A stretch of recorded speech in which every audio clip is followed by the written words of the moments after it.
Coming up on your Daily Tide News Brief, reactions from students over lockdown and evacuation at Cal State Fullerton, the Lord of the Rings series returns to the big screen, and a final look at weather for this semester. All that and more coming up now. Welcome to the last Daily Tide News Brief of this semester.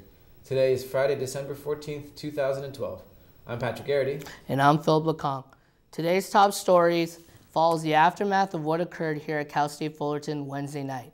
2 suspects are still at large after a complete lockdown and evacuation of campus. Police originally pursued 5 armed robbery suspects to Fullerton before they fled on foot into campus. One suspect was believed to be inside Mahalo Business Building, causing a major search and lockdown of the campus. Our own Patrick Garrity was there to give us a student's perspective on the event. So Pat, tell us what happened. Well, I was in the Titan Student Union when I heard the announcement, and the students and myself, to be honest, were pretty unconcerned with what was going on. And so after that, I moved outside, did my best to go to the gym, but everyone in there was locked in as well, and they were away from the glass, so I couldn't get in there. And the announcements continued about, if you're sheltering in place, stay there. If you're on campus, leave immediately. And so my car was on the other side of campus by College Park, which was totally blockaded, so I couldn't get to my car either. So essentially what I did was just kind of spectate from the east side parking structure. And from there I was able to get a good vantage point of the helicopters circling and the block on Foligno and Nutwood there. Did see a couple SWAT teams kind of move their way across Foligno into Mahalo.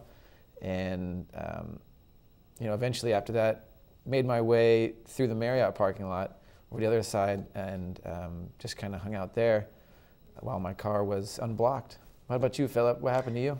I was luckily stuck in this newsroom, with the Wednesday's class. So, it wasn't really terrifying just because we were all together, but at the same time, it must have been terrifying, Mm-hmm. We were stuck here for like 5 hours. We're getting hungry, just stuff happens, but that's what we're trained to do, Definitely. Yeah, it was kind of a weird day on campus, got to admit. Well, we're lucky to be in the studio because it's a little cold outside and a little wet. Here's Alma Zazueta for a recap of this week's weather. Thank you, guys. The average temperature right now is 53 degrees. This will change throughout the day, giving us highs of 62 degrees and lows of 48 degrees for today, Friday.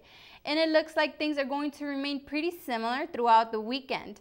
We are going to be having highs of 61 degrees and lows of 49 degrees for Saturday, and there is a chance of showers throughout the morning. And finally, for Sunday, again, we're going to be having highs of 61 degrees and lows of 56 degrees. Thanks, Alma. Lord of the Rings fans can rejoice as today marks the return of Gandalf and Bilbo Baggins. Sir Ian McKellen, Cate Blanchett, Hugo Weaving, and Orlando Bloom are reprising their roles from the Lord of the Rings trilogy. Sherlock Holmes, Martin Freeman will play the lead role of Bilbo Baggins. Fans have waited 9 long years for the first installment in what Peter Jackson is calling the new Hobbit trilogy. With The Hobbit, An Unexpected Journey coming out today, and The Hobbit, The Desolation of Smaug releasing in December 2013, and the final chapter called The Hobbit There and Back Again being released in December 2014. Christmas is around the corner, and if you're decorating your house, here are some tips you will want to keep in mind. Alma Zazueta has the full report. The holidays are around the corner and many people are beginning to decorate their houses. But if not done properly, we could be putting our loved ones in danger. Statistics from the National Fire Protection Association and the U.S. Fire Administration show that around 390 fires occur each year involving Christmas trees or holiday lights. And the reasons for these fires can be alarming. People tend to use Christmas lights, the same ones year after year. And that's probably not a good idea. You know how when people put them in the bags and they store them, they put them in and they would pull up, they stretch the wiring, you can get a short. That's why it's important to replace the fuses in them.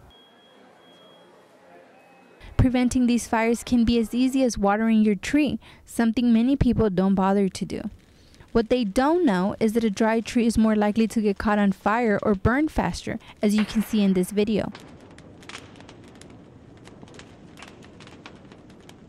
That's easy to prevent because all you have to do with trees is keep them watered, right? If it's dry, then you're going to get a good chance that you'll have a Christmas tree fire.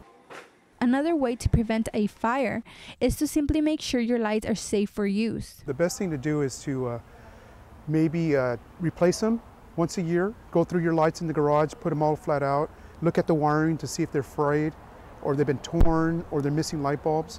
Because if they're missing light bulbs, you still can get electrocuted with the missing one. And once you've made sure that everything is safely installed and ready to go, you'll know that it's time to turn on the lights. Reporting from Inglewood, Alma Zazueta. Thanks, Alma. And that's a wrap for this week's edition, the final edition of your Daily Titan News Brief. I'm Patrick Garrity. And I'm Phillip Lecong. Have a good day, Titans.